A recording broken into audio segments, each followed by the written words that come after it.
ان لوگوں کی طرح نہ ہو جاؤ جو خدا کو فراموش کرتے ہیں اور نتیجتاً خود کو بھی فراموش کرتے ہیں. یہ فاسقوں کی علامت. یعنی تم لا الہ الا اللہ بھی کہتے ہو اور اللہ کہتا ہے نماز پڑھو، نماز بھی چھوڑتے ہو. لا الہ الا اللہ بھی کہتے ہو، خدا کہتا ہے روزہ رکھو، روزہ بھی چھوڑتے ہو. ہاں جی، اور اسلام کے تمام احکامات کا اقرار بھی کرتے ہو اور عمل بھی نہیں کرتے ہو. یہ فسق ہے. اللہ یہی کہنا چاہتا ہے، کہتا ہے جو خدا کو بھول کر بیٹھنے والے لوگوں کی طرح نہ ہو جاؤ. اگر یہ کرو گے تو تم اپنے آپ کو بھی بلا دو گے اور فاسقوں کے صف میں شامل ہو جاؤ گے.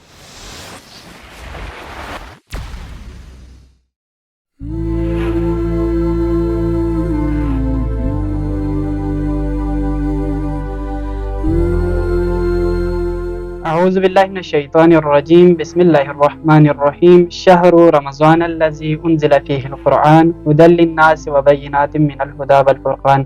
السلام علیکم ناظرین، پروگرام معادن الحکمہ کے ساتھ میں ہوں آپ کا ہوسٹ محمد تجمل زیدی. تو ناظرین، آج کے اس سیگمنٹ میں ہمارے ساتھ ایک مہمان خصوصی تشریف فرما ہے. میری مراد جناب حجت الاسلام والمسلمین سید سجاد اطہر موسوی صاحب. اس پروگرام میں آپ تمام ناظرین بالخصوص قبلہ صاحب کو خوش آمدید عرض کرتا ہوں، اور قبلہ صاحب کا ممنون و مشکور کہ آپ نے اپنی قیمتی اوقات میں سے وقت نکال کر اس پروگرام کو نور بخشا. تو ناظرین، ماہ مبارک کے اول سے لے کر ابھی آخر تک مختلف علماء اس پلیٹ فارم پر آتے رہیں. آپ ناظرین کے گوش نظر مختلف سوالات کے جوابات، مختلف معلومات اور مختلف قرآن و احادیث سے ریلیٹڈ لیکچرز آپ کے سامنے دیتے رہیں. تو انشاءاللہ ماہ مبارک رمضان کے بعد بھی یہ کارواں اسی طرح چلتا رہے گا.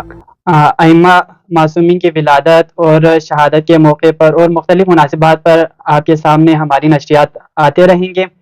اور اس پروگرام کو آگے بڑھانے سے پہلے میں اس مؤسسے کے بارے میں، اس انسٹیٹیوٹ کے بارے میں تھوڑا سا بتاتا چلوں. معادن الحکمہ ایک ایسا انسٹیٹیوٹ ہے جہاں سے مشہد مقدس میں زیر تعلیم طلباء کے لیے مختلف ایکٹیویٹیز یہاں پر رکھے جاتے ہیں، جس میں قرآنی کلاسز، احکامات اور اس کے علاوہ عقائد کے کلاسز کا یہاں پر باقاعدگی کے ساتھ اہتمام ہوتا ہے.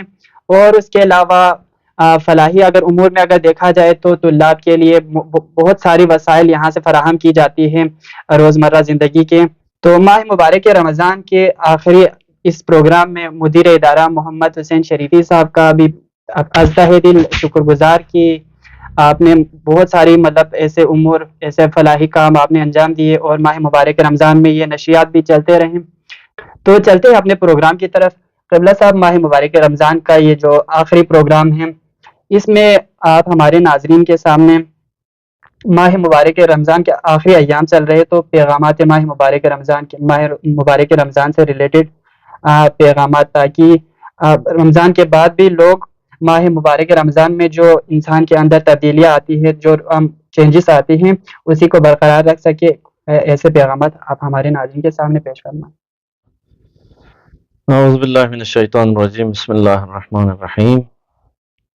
سب سے پہلے میں آپ کا شکر گزار ہوں کہ آپ نے پھر اس پروگرام میں مجھے مدعو کیا، شرف بخشا، محبت فرمائی. پروردگار آپ کی توفیقات خیر میں اضافہ فرمائے، اور معادن الحکمہ کے مدیر محترم جناب برادر عزیز شیخ محمد حسین شریفی صاحب کی بھی توفیقات خیر میں اضافہ فرمائے. آپ لوگ یہاں پہ کوششیں کر رہے ہیں تبلیغات کے حوالے سے، دینی مفاہیم پہنچانے کے حوالے سے اور طلاب کی خدمت کے حوالے سے.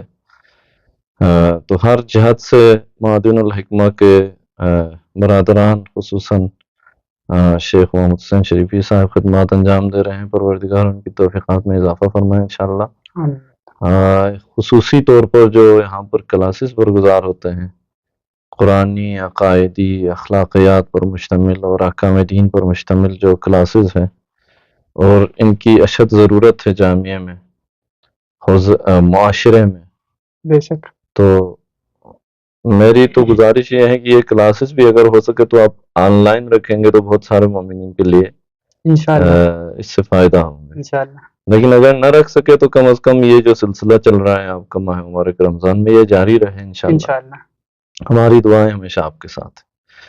اور دوسری بات یہ کہ آپ نے فرمایا کہ ماہ مبارک رمضان کے حوالے سے اور کوئی پیغام ہمارے ناظرین کی خدمت میں پہنچے، تو ناظرین کی خدمت میں سلام عرض کرتا ہوں اور اب تک آپ اس پروگرام کے ساتھ رہیں، آپ کا شکریہ بھی ادا کرتا ہوں کہ جتنے بھی علماء آئے ان کو آپ سنتے رہیں اور ان سے مستفیض ہوتے رہیں۔ پروردگار آپ کو مزید نور علم سے منور ہوتے رہنے کی توفیق عنایت فرمائے۔ انشاءاللہ قرآن مجید کی ایک دو آیت کی تلاوت کریں گے اور اسی سے ایک آیت کی تلاوت کریں گے، اسی سے ہم 3-4 منٹ میں کچھ گفتگو کرنے کی کوشش کریں گے۔ وہ یہ ہے کہ قرآن مجید میں بہت ساری آیتیں ایسی آئی ہیں جس میں پروردگار فرماتے ہیں اس کی طرح نہ ہو جا، اس طرح نہ ہو جا۔ سبحان اللہ۔ تو یہ ایک سسٹم ہے ادبی۔ مثال کے طور پر ہم اپنے بچوں کو تربیت دیتے ہیں، تو تربیت دیتے ہوئے ہم کہتے ہیں کوئی برا آدمی، کوئی مشہور برا آدمی ہو تو ہم کہتے ہیں کہ بھائی اس کی طرح نہ ہونا۔ یہ بہت بڑا پیغام ہے اور یہ ایک بہت بڑا تربیتی پہلو ہے، اس پہ بہت ساری گفتگو ہے، لیکن ہم خصوصیت کے ساتھ خداوند عالم فرماتے ہیں کہ وَلَا تَكُونُوا كَالَّذِينَ نَسُوا اللَّهَ، ان لوگوں کی طرح نہ ہو جا جو پروردگار کو، خدا کو فراموش کیے دیتا ہے۔ اس کا نتیجہ کہاں تک پہنچتا ہے؟ فَأَنْسَاهُمْ أَنفُسَهُمْ، اس کے نتیجے میں کیا ہوتا ہے؟ وہ اپنے آپ کو بھی بلا دیتا ہے۔ اور یہ جو کام کرتے ہیں، خدا کو فراموش کرتے ہیں، اپنے وجود کو، اپنے نفس کو فراموش کرتے ہیں، تو یہ ان کی تعریف قرآن مجید نے اولئک هم الفاسقون کہا ہے۔ فاسق کون ہے؟ سوال ہوتے ہیں یہ فاسق کون ہے؟ سب کہتے ہیں کہ فاسق کون ہے، یہ آدمی فاسق ہے، تو فاسق کون ہے؟ جو فاسق کی خصوصیات ہے ان میں سے ایک اللہ تعالیٰ یہاں پہ بیان کر رہا ہے۔ فاسق وہ اسے کہا جاتا ہے جو ایمان کا اعلان کرتے ہوئے گناہ کرتا ہے، اسے فاسق کہا جاتا ہے۔ تو یہاں پہ اللہ کیا کہتا ہے کہ ان لوگوں کی طرح نہ ہو جاؤ جو خدا کو فراموش کرتے ہیں اور نتیجتاً خود کو بھی فراموش کرتے ہیں۔ یہ فاسقوں کی علامت ہے۔ یعنی تم لا الہ الا اللہ بھی کہتے ہو اور اللہ کہتا ہے نماز پڑھو، نماز بھی چھوڑتے ہو۔ لا الہ الا اللہ بھی کہتے ہو، خدا کہتا ہے روزہ رکھو، روزہ بھی چھوڑتے ہو۔ ہاں جی، اور اسلام کے تمام احکامات کا اقرار بھی کرتے ہو اور عمل بھی نہیں کرتے ہو۔ یہ فسق ہے۔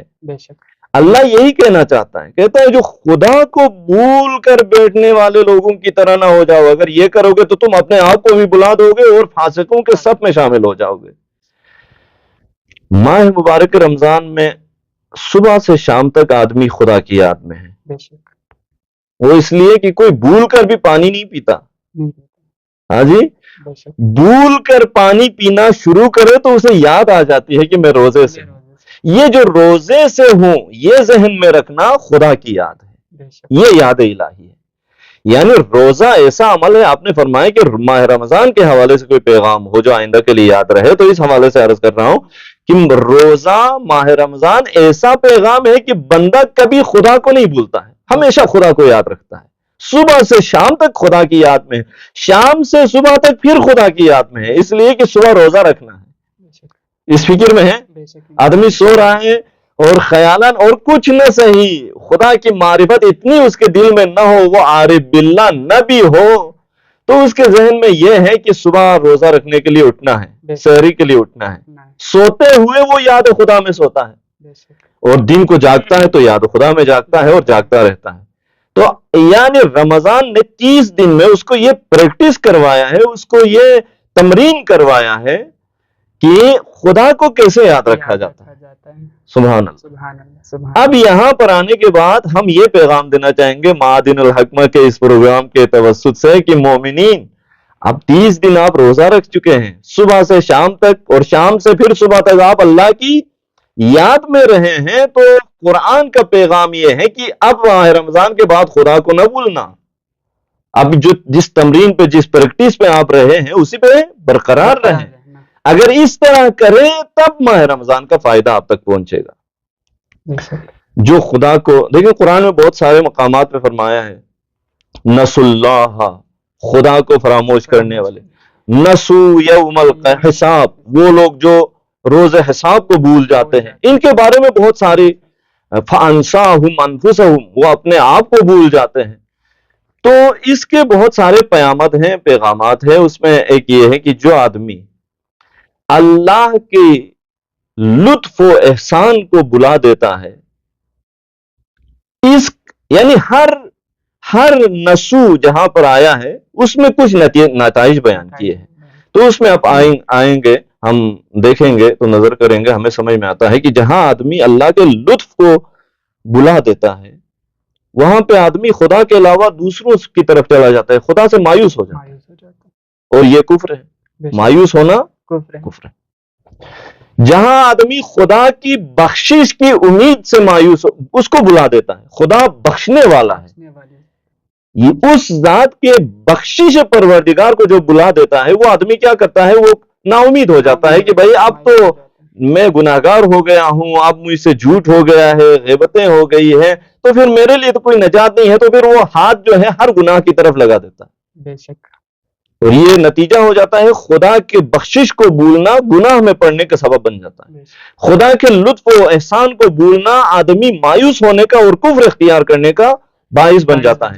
جو آدمی اللہ کے نمائندوں کو بلا دیتا ہے، مثال کے طور حجت پروردگار کو بلا دیتا ہے، امام زمان کو بلا دیتا ہے، تو وہ کیا ہوتا ہے، وہ طاغوت کے زیر سایہ آ جاتا ہے. تو اس طرح سے جو ہے وہ راہ حقیقت سے دور ہو جاتا ہے. بس خدا کو یاد رکھنا بہت بڑی بات ہے، اور ماہ رمضان کی حقیقت میں جو تعلیم اور تربیت ہے وہ خدا کو یاد رکھنے کی تعلیم و تربیت ہے. بس ہمیں چاہیے کہ قرآن کے اس پیغام کے نتیجے میں ماہ رمضان سے جو ہم نے تعلیمات حاصل کی ہے ان کو نہ بھولیں، ان کو یاد رکھیں، اور جیسے ہم نے خدا کو یاد رکھنے کی پریکٹس کی ہے اس پر ہم باقی رہیں. ہم اسی پیغام کے ساتھ اکتفا کریں گے. انشاءاللہ ہماری دعا ہے کہ پروردگار ہمیں اس آیت پروردگار پر عمل کرتے ہوئے ہمیشہ خدا کو یاد رکھنے اور خدا کے ذکر میں ہمارے اعضاء و جواری، ہمارا دل، ہماری سوچ، ہماری فکر سب خدا کی یاد میں رہنے کی اور ہمیشہ خدا کے ساتھ جڑے رہنے کی ہمیں توفیق عطا فرمائے. سلامت رحم اور آپ کو سلامت رکھیں. تو ناظرین، آج کے اس سیگمنٹ میں ہمارے ساتھ موجود تھے جناب حجت الاسلام المسلمین سید سجاد اطہر موسوی صاحب. قبلہ صاحب کا ممنون و مشکور کہ آپ نے اپنی قیمتی اوقات سے وقت نکال کر اس پروگرام کو نور بخشا. تو ناظرین، قبلہ صاحب فرما رہے تھے کہ ماہ مبارک رمضان ہمیں یہ پیغام دیتا ہے کہ خدا کو کیسے یاد رکھنا ہے. ماہ مبارک رمضان میں دن کی شروعات سے لے کر رات تک انسان یاد خداوندی میں زندگی بسر کرتا ہے. تو ناظرین، ملتے ہیں اگلے پروگرام میں، تب تک کے لیے اجازت چاہتا ہوں. السلام علیکم ورحمۃ اللہ وبرکاتہ.